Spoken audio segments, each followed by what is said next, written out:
Mango, mango, mango, mango, mango, mango, mango to the kiwi. Mango, mango, mango, mango, mango, mango, mango, mango, mango, mango.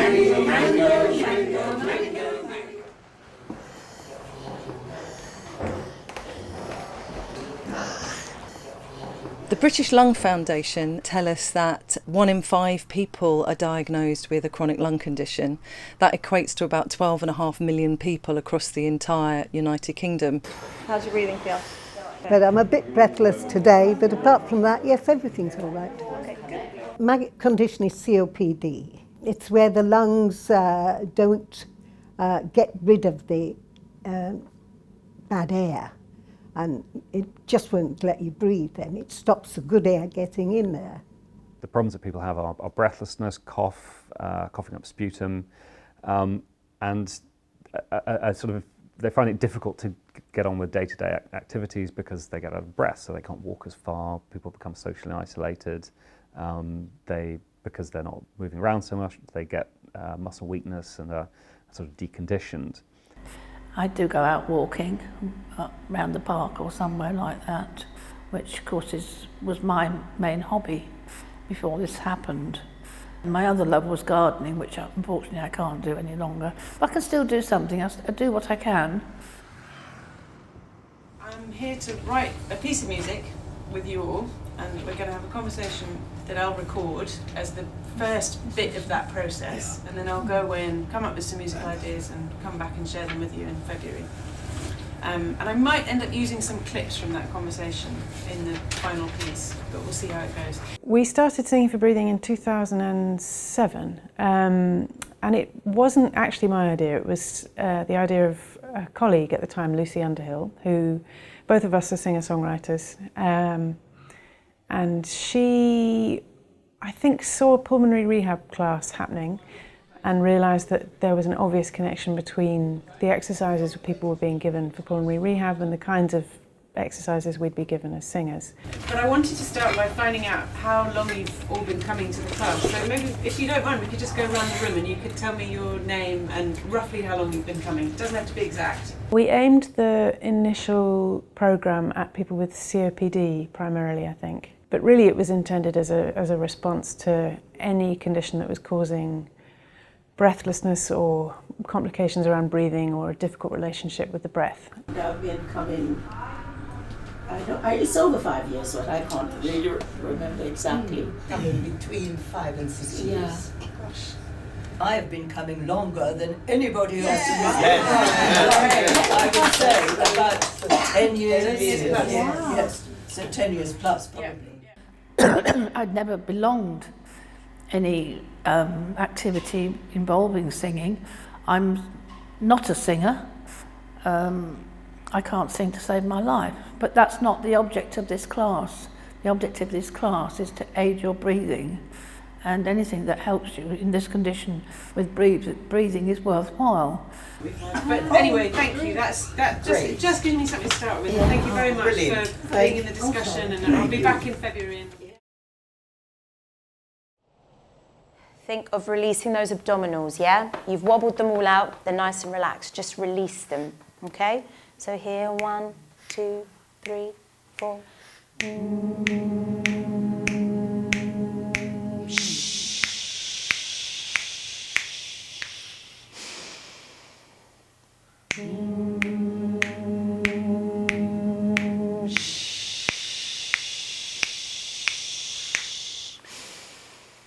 So one of the key things that's happened over the last 10 years since we've set up Singing for Breathing is that the British Lung Foundation has really embraced the idea and the value of singing for supporting people with lung diseases. So what we've seen is a focus on training up additional Singing for Lung Health leaders across the country. There are now over 70 Singing for Lung Health groups that are meeting weekly to support more older adults. The way I structure sessions, I normally have about half an hour of warm-ups. Every week I go over the breath techniques that I use for singing with them. So even if there's new members, they can jump on board. Ah, yeah! Ah, yeah! All right! All right! Okay, yeah! Okay, Very nice, give me a woo! Give me a whoo. Very nice. Right, let's sing. A suitable tune, in my opinion, would be well known by the participants, so they're going to enjoy singing it.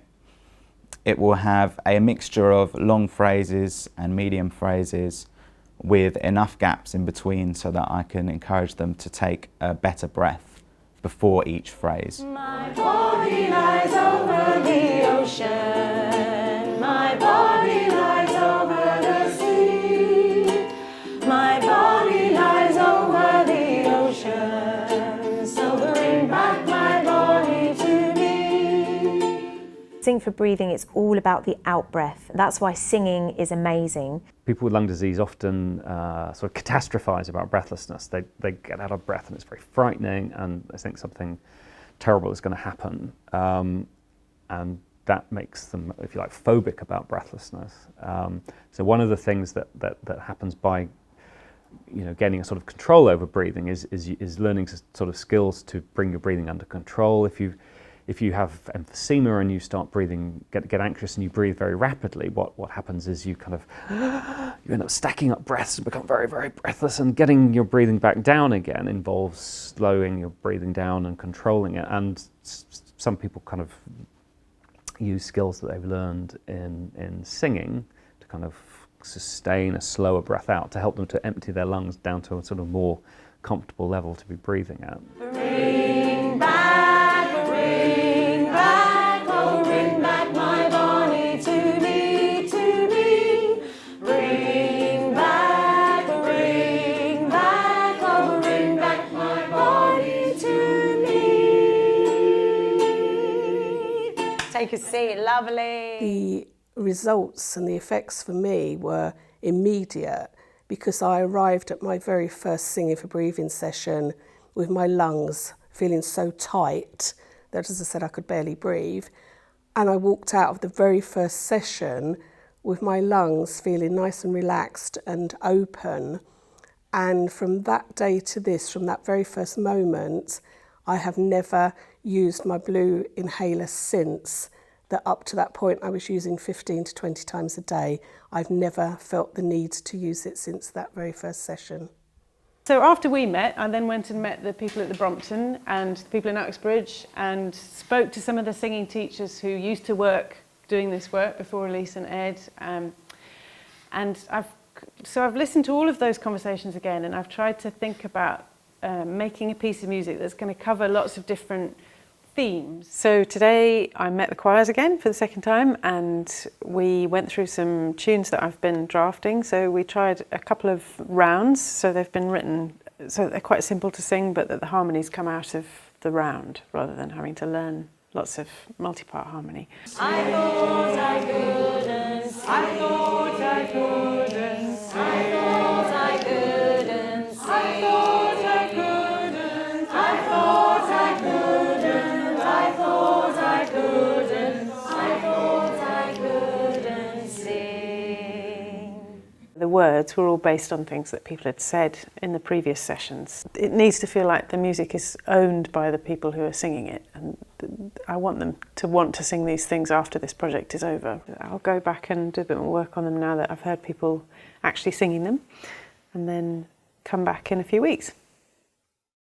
There's an element of group singing that is protective. It's the thing that supports people the most. So yes, you can sing by yourself and you will experience benefits from regular singing by yourself, but there's a pleasure and joy and a sociability around group singing that is what we are also promoting as part of Singing for Breathing. I don't like going to the gym because you're on your own. It's all this same old thing over and over again. It's the sameness. Whereas coming to class, we're doing different songs all the time. I just love the company of it all. My main job is to make them have a good time, to help themselves almost without realising that they're helping themselves. I mean, nothing's funnier than sticking out your tongue and everybody's doing it. And you look around and there's red tongues, white tongues, blue tongues. It's funny, it's funny. So it's a mixture of chronic bronchitis and emphysema, where the lung tissue itself is damaged, sometimes damage to the blood. Everything regarding their respiratory condition is quite clinical and a lot of the time quite negative. So they might be told that things are getting worse. But in singing for breathing sessions, there's actually a lot of praise. They're very likely to get better at what they're doing in the session. Music pulls us, it draws us, the rhythm, the pulse, the melody, the harmony, the being in sync with other people. And that is who we are behind the label of having a condition or a disease. It lifts you up. I mean, it can be really down and it just lifts you, you know. It's good. So from the top, we're all in unison, so sing all together. After 3. 1, 2. The Singing Hospital was commissioned as a way to mark and celebrate the 10th anniversary of Singing for Breathing. It's very much an opportunity for us to advocate for the role of singing in promoting lung health, but also to celebrate the achievements of all the participants who've taken part in Singing for Breathing over the years. It felt really great hearing them perform the pieces after a bit of a break, because they have settled, the songs have settled a lot, and it feels like they belong much more to their groups than they did before. So yeah, really encouraging. Yeah, it sounds beautiful. And then that's the end of the whole piece, basically. That's how it's going to finish. So that's when we get a standing ovation. That's when you get a standing ovation. And then at that point, when you get your standing ovation, Sharon comes forward, goes, "Move out my way." Thank you. I'm a bit of a diva, so I do like performing. So I'm very much looking forward to the performance. And the last thing, again, it just needs a strong. We're here, we're bold as brass. So keep it strong, keep it in everyone's faces, because it sounds effective. So up you stand. You basically just repeat it twice. Alright? Here we go. 1, 2, 3, 4. Don't bring us down with your rag therapies. We come here for fun. You tell them all that we're here to live our best lives. We come here for fun. Sing it. We're all as stars. We shine like suns. We feel the joy. We sing as one. We're all as brass. We shine like suns. We feel the joy. We sing as one. Don't bring us down with your rag therapies. We come here for fun. You tell them all that we're here to live our best lives. We come here for fun. We're all as brass. We shine like suns. We feel the joy. We sing as one. We're all as brass. We shine like suns. We feel the joy. We sing as one. On this journey of their breath improving and their confidence improving, it's important for other people to see that, and it's important for the participants to feel proud of themselves. They always make a better sound than I expect them to make. It's beautiful to see them. They're a choir in the end. It wasn't set up as a choir, it was set up as a Singing for Lung Health group, but they could go out and perform places and no one would know that they're a group with respiratory conditions. Every week we return. Every week we return. For our health we return. For our health we return. Every week we return. It feels amazing to see the work performed for an audience. It is, but what's really amazing actually is having the 3 choirs come together, and that was what gave it real energy, I think. All this work that we'd made together coming alive with that really big group.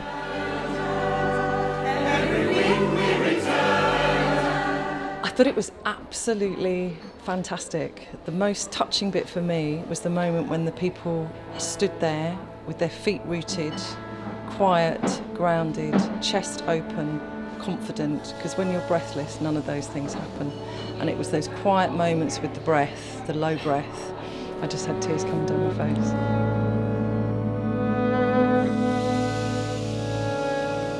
I think both the stream of people who can use it, which is the medical professionals, and the stream of people who finance it, which is the administrators, should both have taken away a message from this that it's worth backing, it's worth promoting, and it's worth promulgating.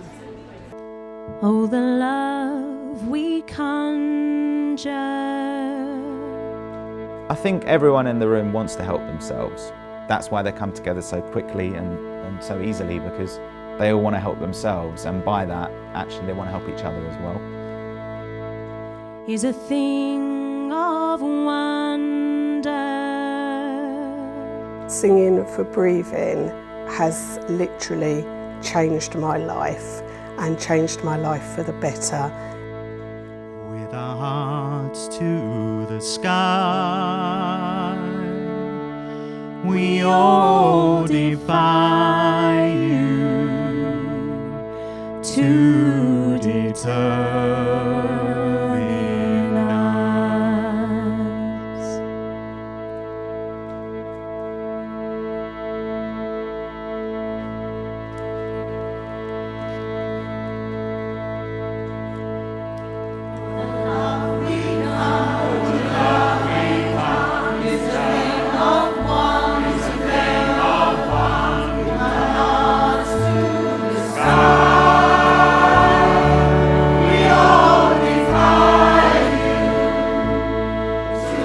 When we're in our groups every Tuesday, you will see somebody come in and he is wheeling oxygen, and he's clearly miserable, and they're all uncomfortable, and they're accompanied by a nurse, and they're not quite sure they're going to enjoy this. And they sit over there in their corner, and they gradually edge forward, and they begin to stand up, and they begin to sing. And by the end, they're singing like nightingales. So you see it doing good to other people, as well as feel this is doing good to yourself.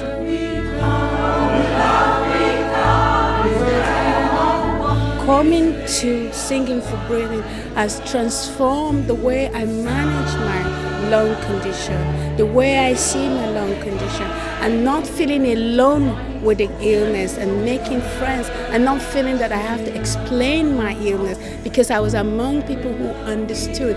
I'm also even learning my exercises and my singing and empowering me to manage my breathing. It has changed totally the way that I live with my lung condition.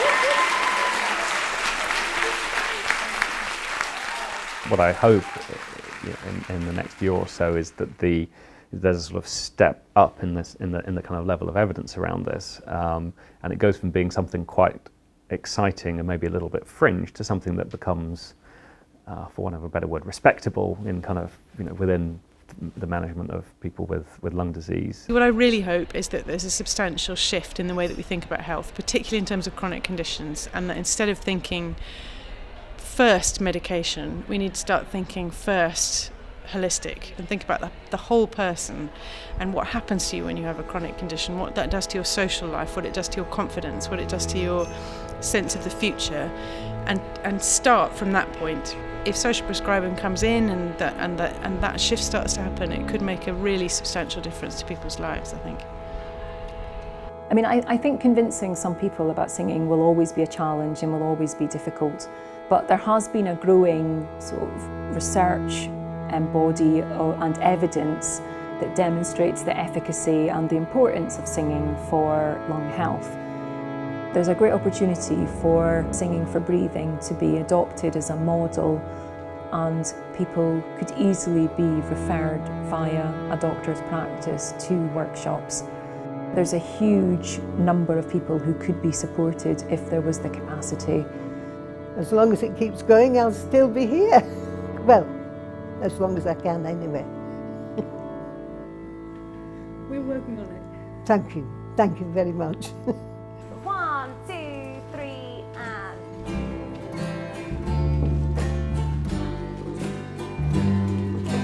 Thank you for the music.